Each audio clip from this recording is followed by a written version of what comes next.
A key arbiter in global trade has been plunged into crisis. The World Trade Organization's Appellate Body, as of Wednesday, will be unable to make rulings on appeals made by members. The head of the WTO had this to say about it. Can we find a solution for the long term? How fast can we do that?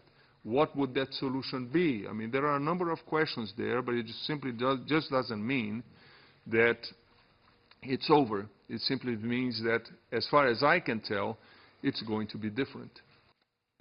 As a WTO dispute settlement body, the Appellate Body has 7 judges. According to WTO regulations, at least 3 members are needed to hear an appeal. Starting from Wednesday, there will be only 1 judge left, preventing the Appellate Body from reviewing new disputes. The U.S. has been blocking the reappointment of the WTO's appeals judges since 2017. And on Monday, the U.S. did not approve the draft decision to reform the Appellate Body at the meeting of the WTO's General Council. Jiang Xiangchen, China's ambassador to the WTO, said is delivering what is no doubt the most severe blow to the multilateral trading system since its establishment. Meanwhile, the Chinese Foreign Ministry also said that China will continue to make consistent efforts to safeguard the multilateral trading system. The dispute settlement mechanism is the jewel in the WTO's crown. It is critical for the WTO to perform its functions. The continuous obstruction from the U.S. in the selection of judges for the Appellate Body will affect the normal functioning of the dispute settlement mechanism. China is working with the overwhelming majority of the WTO members on a solution to maintain the functions of the dispute settlement mechanism, so as to protect the authority and effectiveness of the WTO.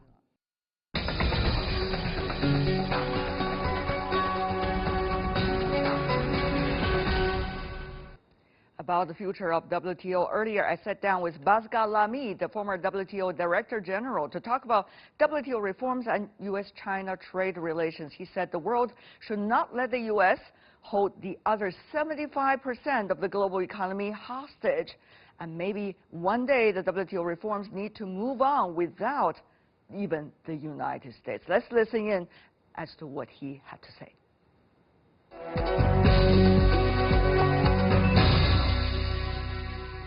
So you're seeing everything, all the balls are in the court of the U.S.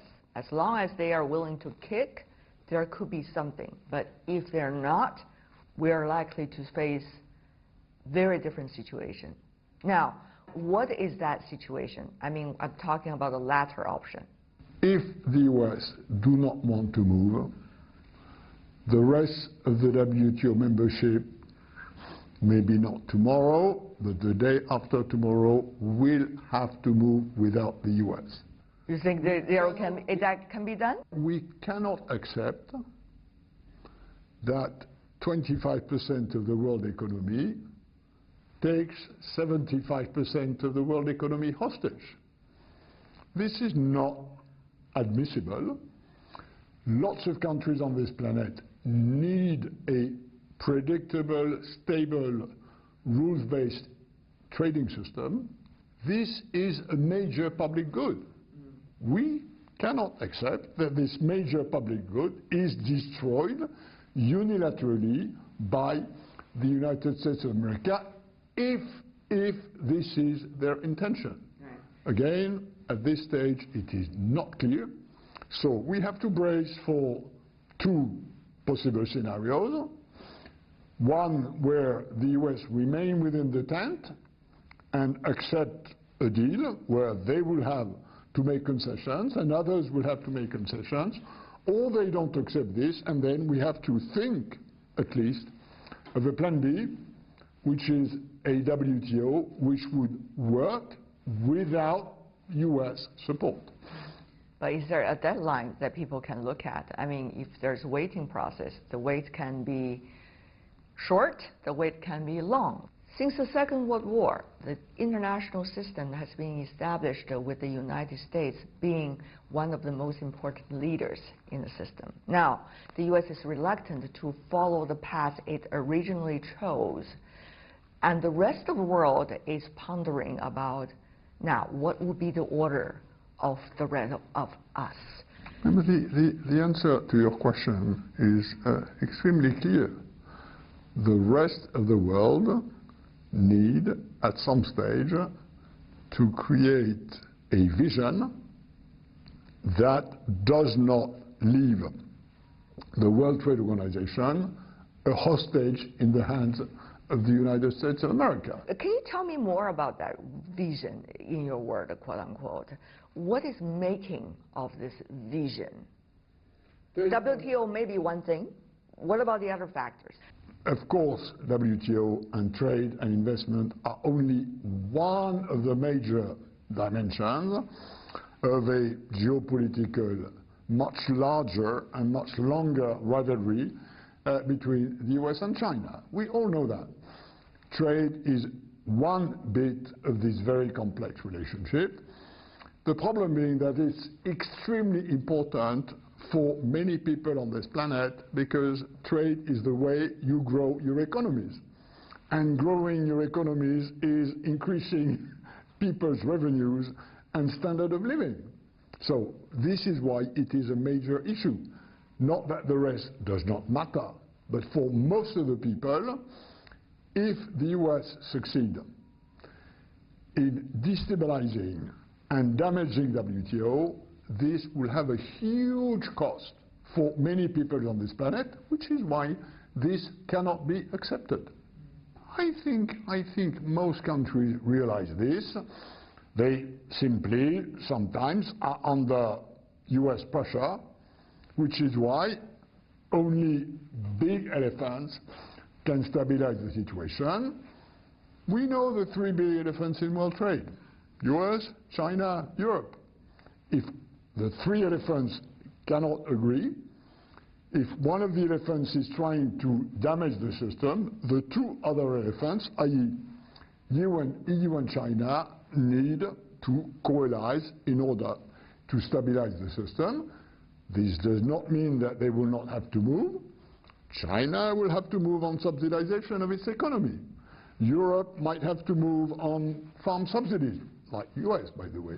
That's a matter for a negotiation, not just arms twisting, brutality, and hostage taking.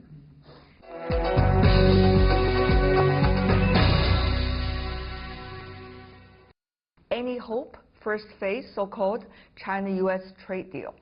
That's what everybody expects. Really?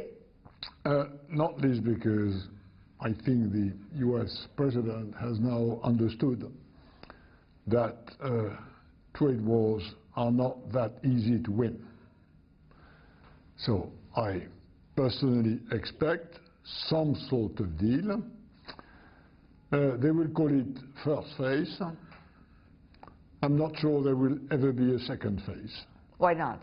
Because I think the problem that needs to be addressed does not have to do with a bilateral negotiation between US and China.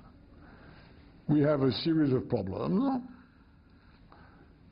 in WTO which necessitate a rediscussion of a number of WTO rules.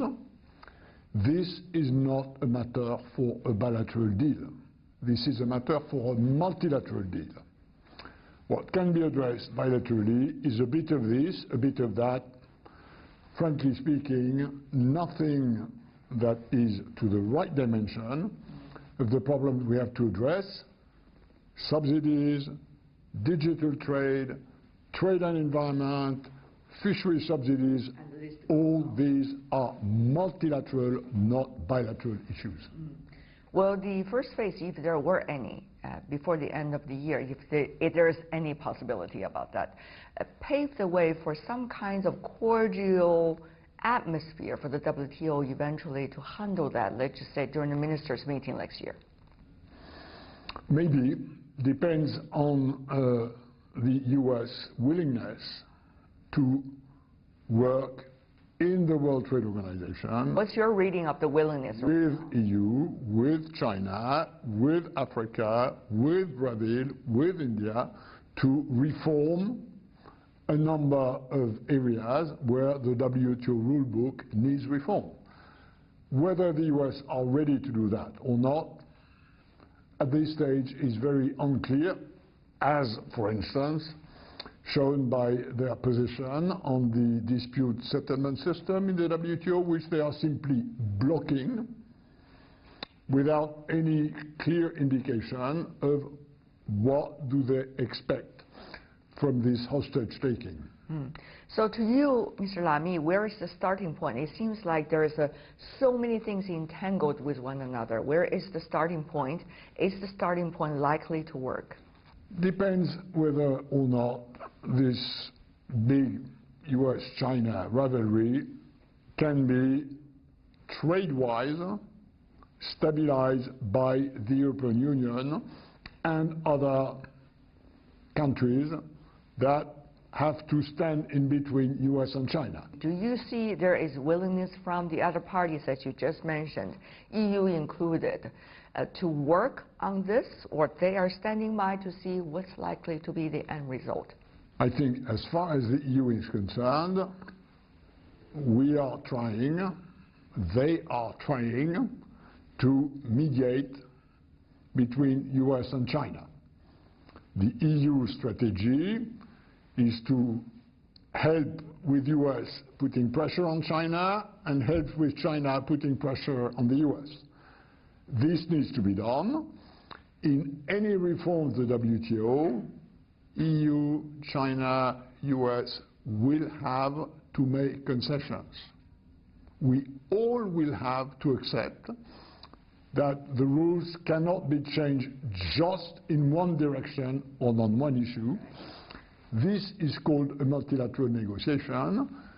The question with the US is whether or not they accept that these issues have to be dealt with, first and foremost, in a multilateral way and not in a bilateral way. This is a question of doctrine. The US doctrine for the moment is extremely unclear.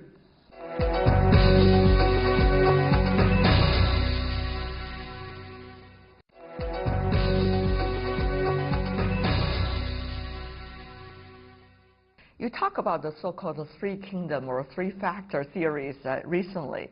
One of the things you mentioned, Mr. Lamy, is about the digital economy, particularly the use of data. Now, you talk about the different roles that governments, whether in the three places, China, EU, and the United States, see the significance of data. So how do you see the so-called three kingdom, in your words, will be able to come together, or there's likely to be the struggling romance of the three kingdoms, as there was an ancient novel in China called the Three Kingdoms? No, I think you're absolutely right in the way you describe the situation. One, data is the raw material of the economy of tomorrow and partly of today. So we need as many data as possible in order to feed new digital systems like artificial intelligence, like Internet of Things. So there is a huge wealth in a zillion of data appearing as it does. The problem being, of course, that the underlying philosophy about humans' relationship with data is different in each of the three kingdoms. As you rightly said, for US it's a merchandise. What you said. For Europe it's individual property, and for China it has to be accessible to the state. So my view is that these three systems will not converge. But we have to organize the coexistence of three different systems. After all, we have many differences. We don't need to harmonize everything. What will need to be done, whether it's the World Trade Organization or whether it's elsewhere, is the interface between these three systems.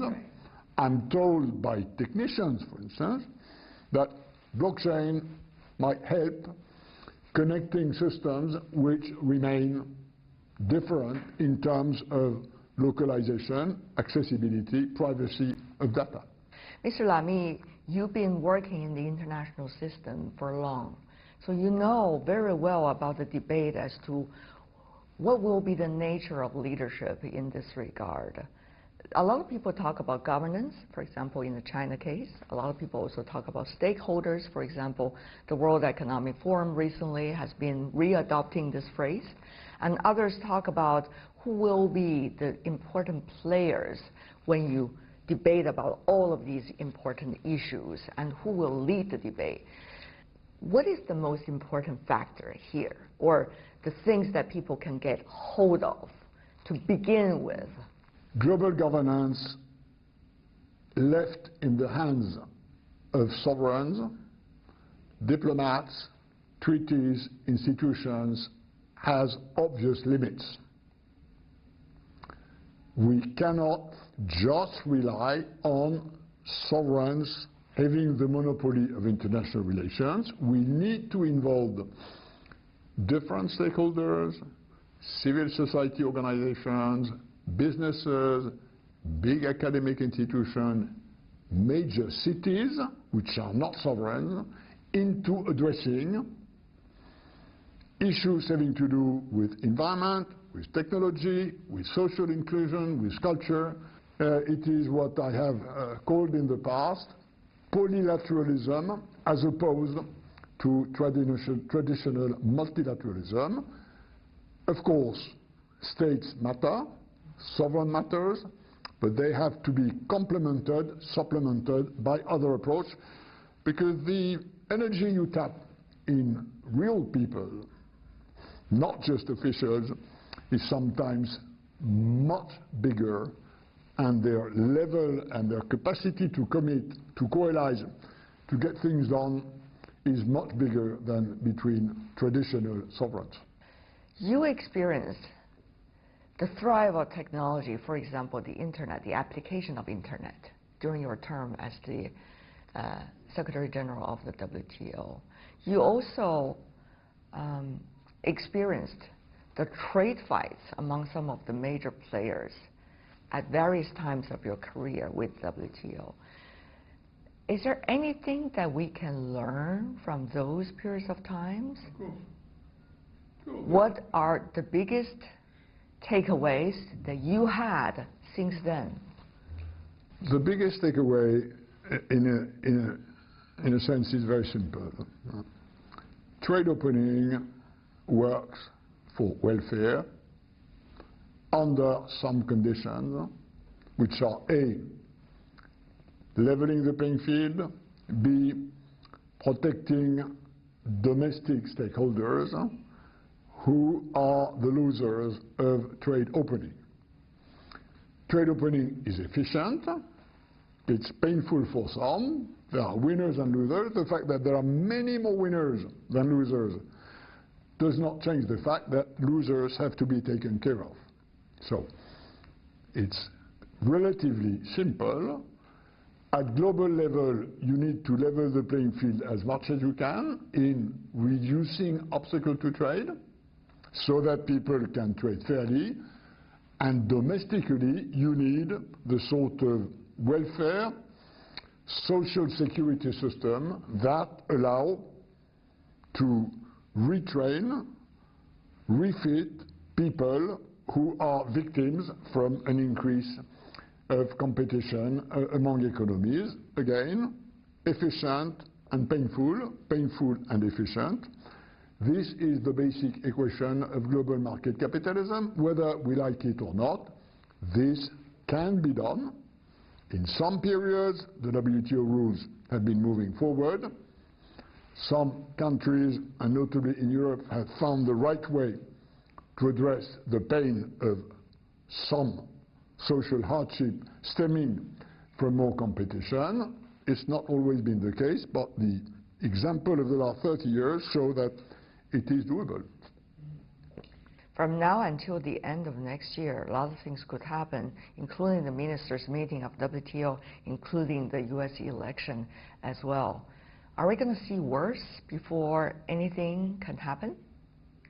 Should we be prepared for next year, Mr. Lamy? I don't have a crystal ball, but I believe that we've reached a stage of globalization, of interconnection of our production systems of goods, services, circulation of people, capital, that make deglobalization, if this is Mr.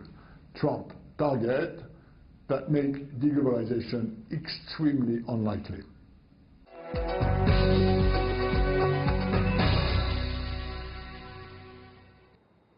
That's my interview with Pascal Lamy, the former WTO Director-General. Tomorrow, we will continue to bring you our special program on the WTO, in which I will talk to Zhang Yuejiao, a former judge of the WTO Appellate Body. And that is all the time we have for today. Do follow us on Twitter and Facebook. From me, Tian Wei, and everyone on the World Insight team, thanks for watching. Tune in again next time for more insights across China and around the world. Good night.